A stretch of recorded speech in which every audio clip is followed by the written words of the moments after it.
So I really enjoyed this play, and something I found interesting was particularly the end of the play. After Aaron was put on trial, it was really surprising to me that Matthew's dad suggested that he be sentenced to life in prison instead. He thought that this was what Matthew would have wanted, just because of his overall demeanor, despite all of the events that occurred, and this really surprised me. Two perspectives I found in the play were the people that overall accepted the gay community and those who seemed to take offense to it. For example, there were people who interacted with Matthew and seemed to tolerate and accept him, and treated him as if they were any other person, and moved on with their day. Although there were other people who felt the need to speak out their opinions on his lifestyle and seemed to, after the events that occurred, seemed to place some sort of blame on him, as if he should have known better and all this sort of thing. Although hate crime was definitely the cause of his murder.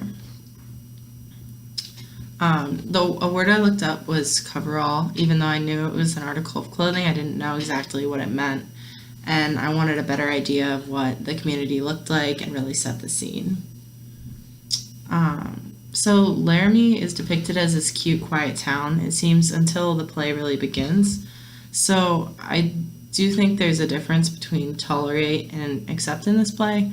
Most of the people in the town seem to choose to tolerate rather than accept homosexuality.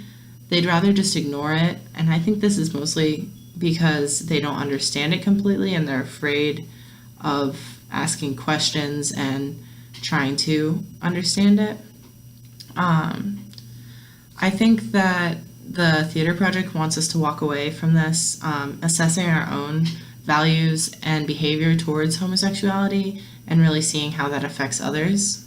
And they want us to have a better understanding of what it's like to be in Matthew's shoes. And I think that in Columbus, homosexuality is accepted more, and this is less likely to happen, but I still think there's a possibility of it. Although there's less prejudice in Columbus, there's still people that do exhibit this hate and that might do something such as the events that happened in this play. So 3 examples I had were the fact that this play bounces around to many different perspectives and just jumps around.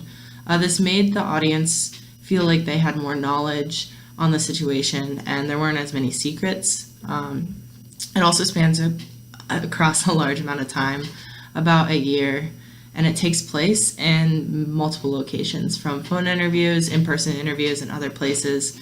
They tell the story this way, and it seems to make it easier for the reader to put things together, and regardless of time, it just helps everything fit together properly.